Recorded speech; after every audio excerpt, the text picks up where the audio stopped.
Jesus then left that place and went into the region of Judea and across the Jordan. Again, crowds of people came to him, and as was his custom, he taught them. Some Pharisees came to him and tested him by asking, "Is it lawful for a man to divorce his wife? What did Moses command you?" He replied, "They said, Moses permitted a man to write a certificate of divorce and send her away. It was because your hearts were hard that Moses wrote you this law." Jesus replied, "But at the beginning of the creation, God made them male and female. For this reason, a man will leave his father and mother and be united to his wife, and the two will become one flesh. So they are no longer two, but one flesh. Therefore, what God has joined together, let no one separate." When they were in the house again, the disciples asked Jesus about this. He answered, "Anyone who divorces his wife and marries another woman commits adultery against her. And if she divorces her husband and marries another man, she commits adultery." My dear brothers and sisters, today we are in the 27th week of the ordinary time. As we begin a new week with our Lord, once again we are invited to have an inner conversion by reflecting on the Word of God. In today's Gospel, Jesus was on his way to Jerusalem for his glorious death. The Pharisees, who had been behind him throughout his public mission, were also active in the last moment. Jesus was teaching people in some place close to Jordan. The Pharisees came to him with a serious question. Is it possible for a man to divorce his wife for any reason? If Jesus said that it was possible, then he would nullify all what he taught about love, forgiveness, and understanding. If he said that it was not impossible, then he would be accused of talking against the law of Moses. So Jesus answered to them so shrewdly.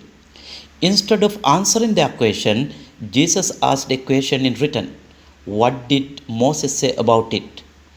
Divorce was a controversial topic in Jesus' day, with two main schools of thought centered around two of its most famous proponents.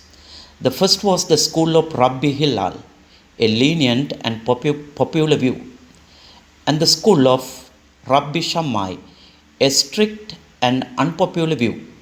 The question of the Pharisees was that, is it lawful for a man to divorce his wife?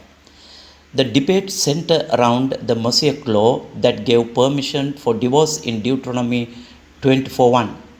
When a man takes a wife and marries her, and it happens that she finds no favor in his eyes because he has found some uncleanliness in her, and he writes a certificate of divorce, puts it in her hand, and sends her out of his house. The debate among the rabbi tried to answer the question, what constitutes uncleanliness?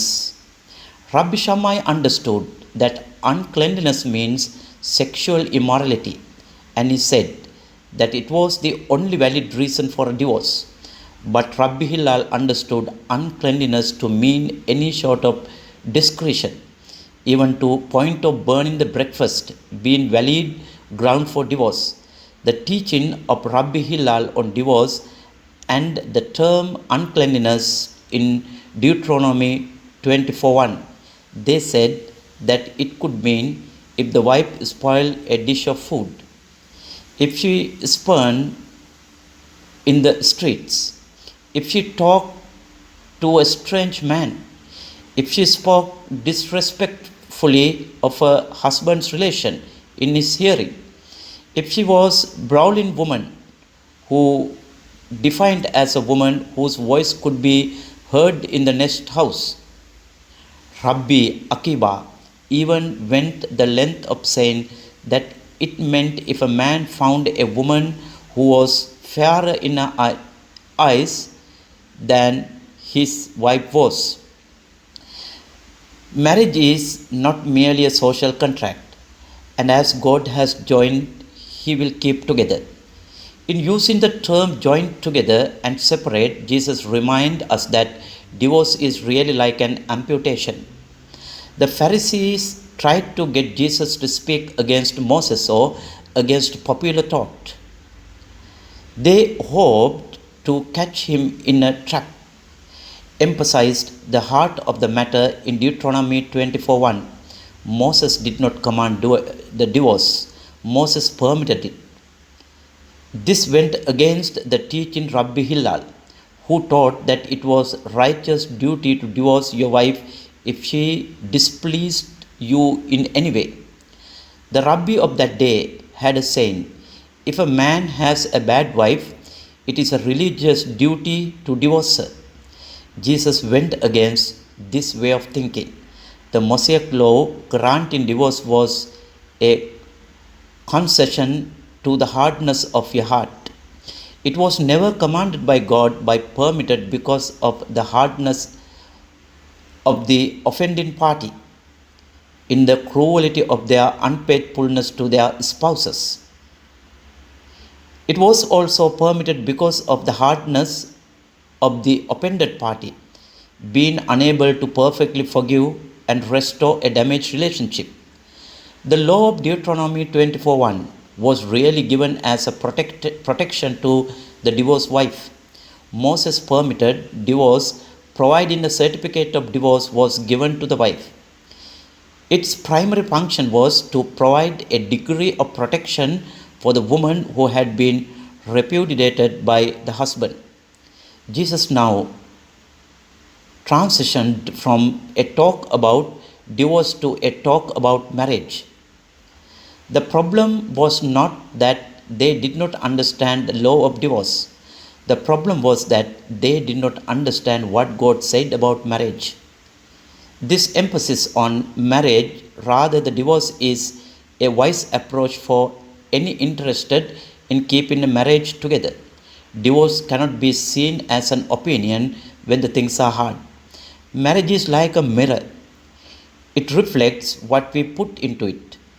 If someone has divorce readily in his or her mind as convenient opinion, divorce will be much more likely. From the beginning, it's striking that Jesus took us back to the beginning to learn about marriage.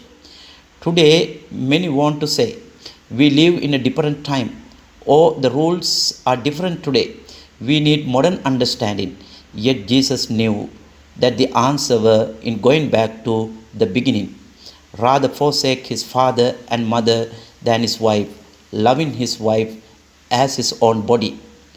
Not only meaning that they should be considered as one body, but also as two souls in one body, with a complete union of interests and an indissoluble partnership. Life and fortune, comfort and support, desire and inclination, joys and sorrows, what God has joined together. Next, Jesus reminded the Pharisees that the marriage is spiritually binding before God. Marriage is not merely a social contract, and as God has joined, He will keep together. In using the term join together and separate, Jesus reminded us that divorce is like an amputation. Sometimes, in the most extreme circumstances, amputation may be right thing to do, but the patient must first have a diagnosis worthy of the such an extreme solution.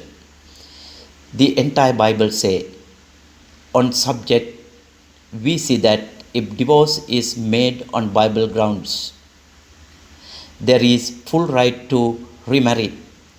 If a divorce is not based on biblical grounds, the kind of divorce Jesus referred here, then there is no right to remarry. This is because as far as God is concerned, the marriage is still together, and to marry another would be adultery. This means that as God looked down from heaven, He does not have three categories: single, married, and divorce. He has two categories: single and married. You are either bound under a marriage vow or you are not. If you are bound, you cannot marry another.